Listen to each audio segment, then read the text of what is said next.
Dixi Media Pro. Bună seara! Bine v-am găsit sănătoși!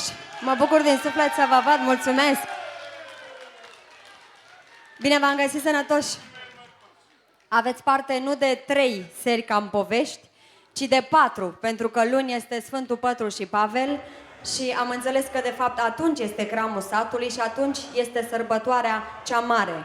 Până la Sfântul Pătru și Pavel aveți cele 3 zile, cele 3 seri minunate în care, după cum v-ați obișnuit în fiecare an, domnul primar și Consiliul Local vă fac surprize din ce în ce mai frumoase, în fiecare an. Astă seară ați avut parte de Doina Gorjului și de toți soliștii ansamblului. De noi, după Doina Gorjului, mai aveți surprize și în continuare.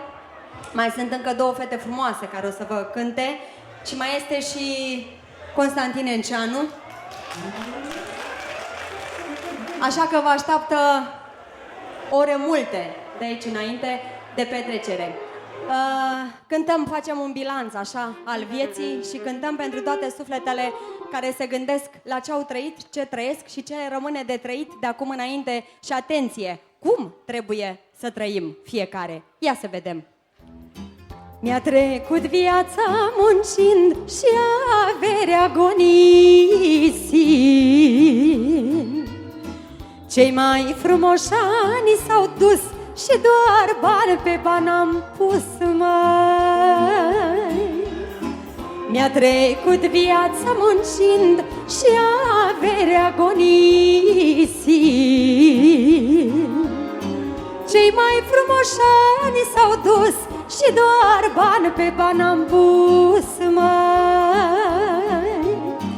Niciodată nu m-am plâns la nimeni, nimic n-am spus, mai.